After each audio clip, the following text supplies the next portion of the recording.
So I think it is safe to say Hell in a Cell was full of ups and downs, from new champions to awesome matches to one of Japan's hottest stars losing cleanly to a shocking heel turn. Hell in a Cell had it all, and I'm here to talk about it. My name is Caden Moran from PWPNation.com, and I'm here to review and to react to WWE Hell in a Cell.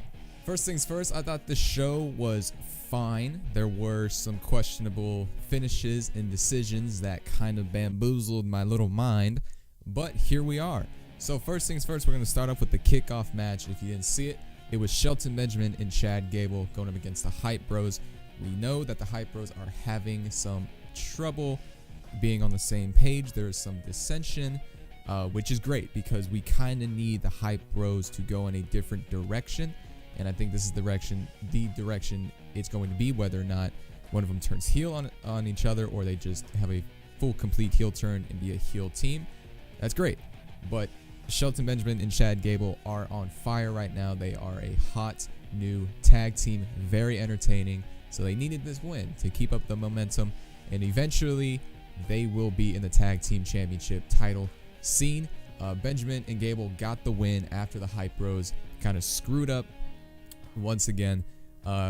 Benjamin looks terrific. Hasn't been in the WWE since, 2010, 2011. He's coming back. He looks great. He is passing on his tricks to Chad Gable.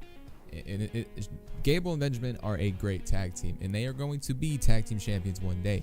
I can guarantee that. But now, let's talk about the main show, the good show. And let's start with the match of the night, and possibly match of the year even. I know it for sure, in my opinion, tag team match of the year. We saw the New Day defend their Smackdown tag team titles against the Usos inside Hell in a Cell. Now, I'm going to say this outright. The Usos versus the New Day has hands down been the feud of the year. For the past 4 months, they have stolen the show at each and every single pay-per-view. They stole the show at SummerSlam. And keep in mind, that was on the pre-show. They stole the show at Battleground. And now they've stolen the show at Hell in a Cell. Hell, they even stole the show at the Sin City Smackdown. The Usos and the New Day are tremendous together. They know what's up. They know how to work a match. They know how to entertain the crowd. And they did it once again inside Hell in a Cell. There was no blood. There was no gore, but it worked. From the kendo sticks to the handcuffs, the storytelling was remarkable.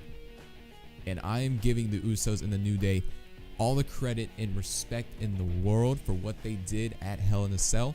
The Usos did defeat the New Day. They are 5-time Smackdown tag team champions, or 5-time tag team champions in general. And the Usos are going down in history right now because ever since they turned heel last year, they have been on fire. They have been dominant. They have been the best tag team in WWE today. As for the New Day, you may not like them. You may think they're annoying. You may think, they're overrated, but they are absolutely not. The New Day are one of the best tag teams to happen to the WWE in recent years.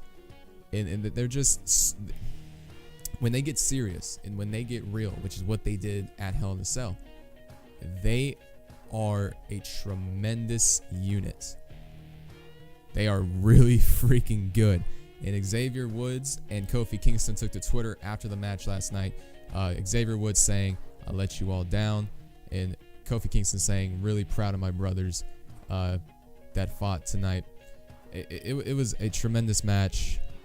The storytelling, like I said, was remarkable. People are saying Xavier Woods deserves an Oscar for his performance, and I agree. He is one of the more underrated guys in the WWE today. You don't really see him in the ring much, but he was great.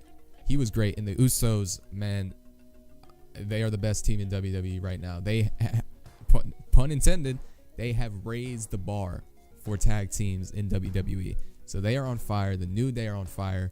The feud seems to be over, but a round of applause to both the Usos and the New Day because they've been on fire together since the New Day came to SmackDown. Give you that.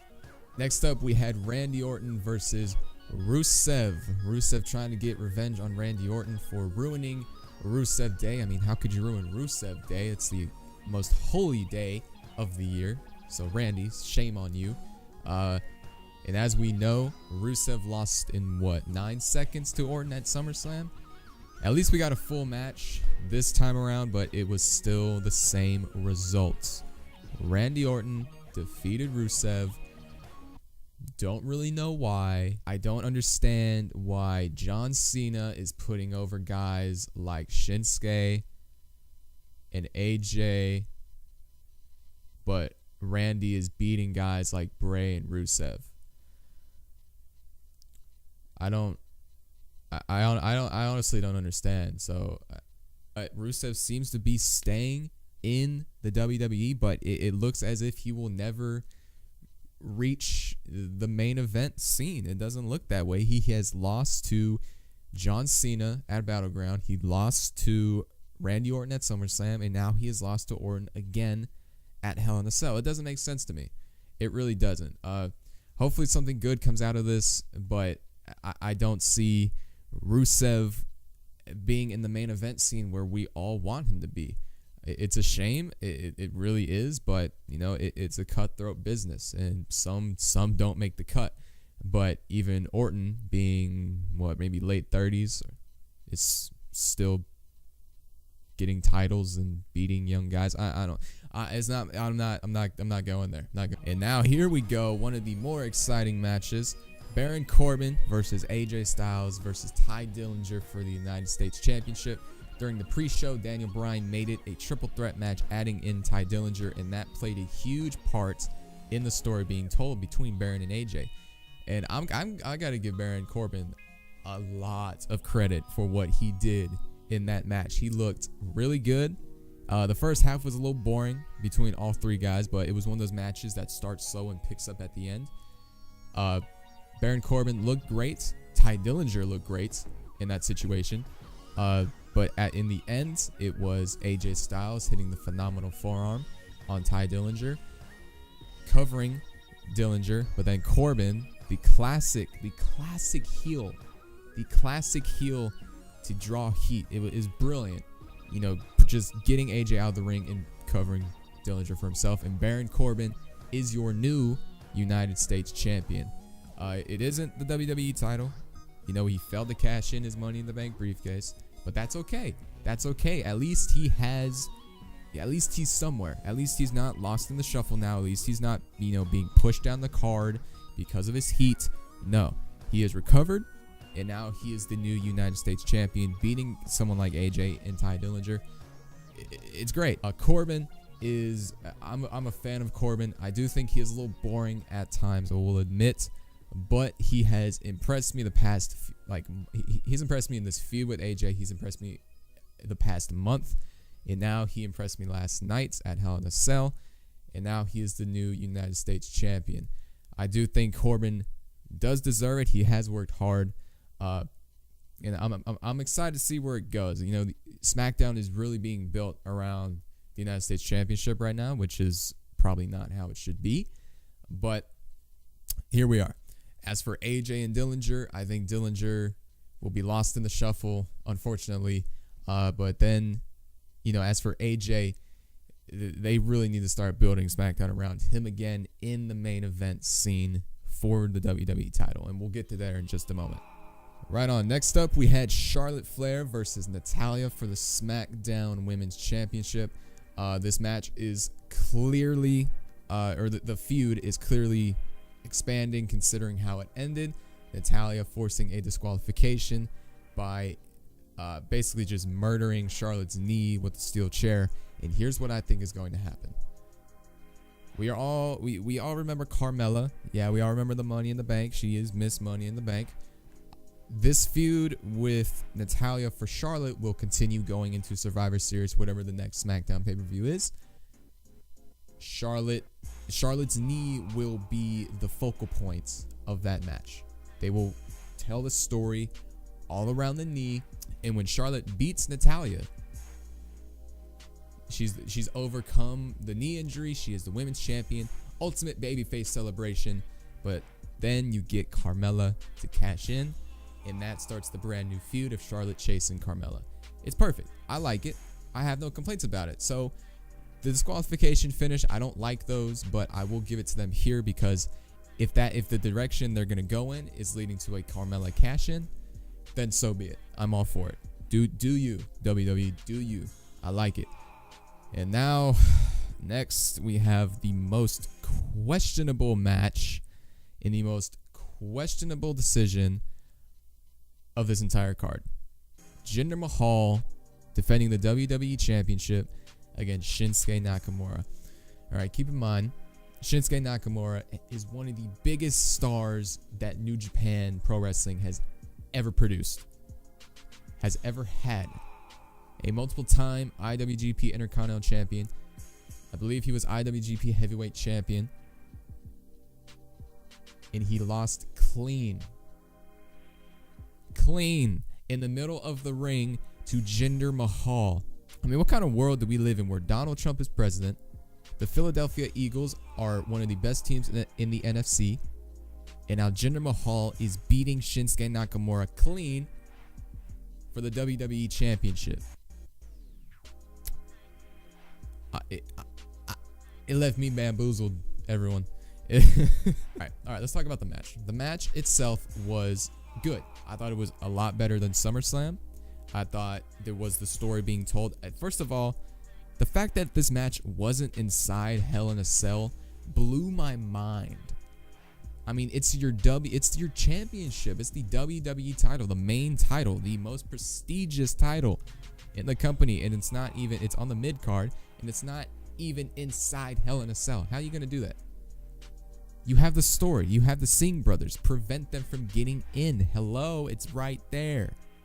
Booking 101. No, but okay, so the match was fine. I thought it was a pretty decent match compared to what we got at SummerSlam. The Singh brothers got involved. They got ejected, which it took only, 5 pay-per-view matches for Jinder Mahal to have that happen. I guess we didn't learn from it at Backlash or Money in the Bank. Okay. And then Shinsuke Nakamura hit the Kinshasa on Jinder Mahal. The 1, the 2, but then Jinder reached for the ropes. And at this point, the fans were 100% behind Shinsuke Nakamura, which is something we have not seen since he debuted on the main roster. The fans were trying to find a reason to give in to Nakamura, to care about Nakamura. They had it last night at Hell in a Cell. They had it. The fans were 100% behind Shinsuke Nakamura. And what happens?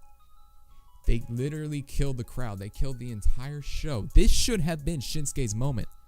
Should have been. I know that. You know that. I'm sure the people in the back know that. But Jinder Mahal hit the Colossus on Shinsuke Nakamura in the middle of the ring, in 1, 2, 3 beats him cleanly. What? And immediately after the show ended, I went and talked to Aaron Ramadanov, who is the editor-in-chief of PWPNation.com, who is a big Shinsuke Nakamura guy. So he had some thoughts about this. So I asked him thoughts on the Shinsuke situation, and this is what he said. I have none. I've given up. Don't care anymore. As far as I'm concerned, that feud isn't even a real thing. On a show that had 0 significant babyfaces go over, how Nakamura isn't given the platform to have a big signature win is beyond me. And the ads in all caps, beyond me. I replied with, you're pissed. I can't blame you though. It's just draining investing so much into a guy like Nakamura who hooked me on New Japan Pro Wrestling to see him lose to Jinder Mahal clean. So it's safe to say my boy Aaron is not very happy about the situation, and I can't blame him. This should have been Shinsuke's moment. I'm not gonna say they have killed Shinsuke Nakamura completely, but they are getting there. And that's what we were worried about. And we were like, nah, dude, it won't happen. It won't happen. They won't kill Shinsuke. Shinsuke's an international superstar. Everyone loves him. Yeah, well, about that. He's a little close to being ruined, let me tell you. But next up, we had Bobby Roode, the glorious Bobby Roode, versus Dolph Ziggler. Worst match of the night. There's really not much there's not much else I can say about it. It didn't really help that a lot of people kind of forgot about the match. It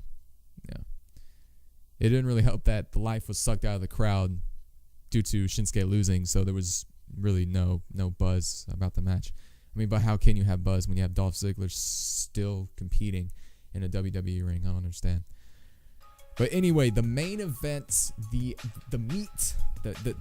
main event of SmackDown Live, the main event of Hell in a Cell, Kevin Owens versus Shane McMahon in a Falls Count Anywhere Hell in a Cell match. Holy shit. This match is going to go down in history as one of the more shocking and most intense Hell in a Cell match. I was so tense watching this. I was on the edge of my seat, especially when they both were on top of the cell. My thoughts were either someone is going down or the cell is collapsing. The top of the cage will just cave in. That's what I thought. But, they were hitting suplexes on each other on top of the cell, power bombs. And every time someone made contact, every time someone was dropped on top of the cell, I was just... I couldn't. My heart was racing. I was so tense. I was sweating. I thought someone was going to die. It basically, someone did die, realistically, because, it wasn't enough for Kevin Owens to fall halfway from the cage, halfway up from the cage, and fall and break through the table, the Spanish announce table. But Shane thought, hey, you know what? I didn't learn from Mania 32. Let me jump from this bitch one more time. And that's what he did. If you remember WrestleMania 32, Shane McMahon versus The Undertaker, Shane jumped from the top of the cell, crashing through the announce desk. The same thing happened here, except for an added bonus, an added twist, another shocking heel turn. Sami Zayn, of all guys, Sami Zayn, the underdog from the underground, someone who should have been the ultimate babyface, saved his long-time rival Kevin Owens from pure death. And I gotta give credit to Shane McMahon, because at Mania 32, there were beanbags in the announce desk. I don't think there was here. I think he straight up just crashed to that table. And it looked really devastating. And then the moment Sami Zayn was revealed, it was rumored. It's been rumored, and I know there have been talks about teaming up Kevin Owens and Sami Zayn. Will they do that? We don't know. But here's what I think: if they don't become a tag team, then there was no point in this. KO and Sami need to team up now. It only makes sense, right? If they were just going to do this to just end the match and get it over with, then that was pretty stupid. But now they have something to go about, and Sami Zayn is finally getting a chance to shine as a heel. Boggles my mind. I'm very excited to see Sami Zayn work as a heel and see him, get this character evolution and work and get a chance to shine in the main event. Because let's face it, this is the main event of SmackDown right now, and the show is built around the United States title. But right now, Kevin Owens is the main event of SmackDown Live, and Sami Zayn is now going to be a part of that main event. But it just goes to prove that WWE is incapable of booking a babyface. They don't know. When they don't know how to book a babyface, they turn them heel. But I'm not going to complain about this. I think I'm excited to see what Sami Zayn's going to do now. In this match itself, Kevin Owens versus Shane McMahon. Say what you want about Shane and, his in-ring ability, but this Hell in a Cell match is going to go down in history because of the impact it is going to have. And the tensity, I was so worked up, and I'm sitting here and I'm thinking someone's gonna die. And yeah, there was no blood, there was no gore like past Hell in a Cell matches, but it works when you book a Hell in a Cell match correctly, you don't need blood, right? You don't need it. But I'm excited to see where this is gonna go now. I'm very excited. I'm excited to see how they're gonna do this, how they're gonna go about it, how they're gonna play with Sammy. It's gonna be fun. Tuesday nights have become must see again, in my opinion. But that is basically it for the Hell in a Cell review. Overall, the show was not bad. I'm not gonna trash this show because this was really one that concluded some feuds, but is also giving us new things to look forward to. So I'm not too bothered by the show. If I were to give it a rating, I'd probably give it a 7 or 8 out of 10. The highlights, of course, being the Usos and the New Day, Shane and KO, Corbin, new champion. But of course, you have the downsides as well, like Jinder beating Shinsegae clean. Roode versus Ziggler was boring. Rusev losing to Orton once again. So the show had a bunch of ups and downs, but overall, it definitely wasn't the worst Smackdown pay-per-view of the year. I think Battleground holds that distinction. But, we are going into TLC for Monday Night Raw, and then we go into Survivor Series for both brands. So we're looking forward to that. I want to thank you guys. This is something new for the website and everything. So if you enjoy these review videos and prediction videos, let us know. This will be on YouTube, Facebook, possibly Twitter. So let us know what you think of these, and be sure to check out pwpnation.com.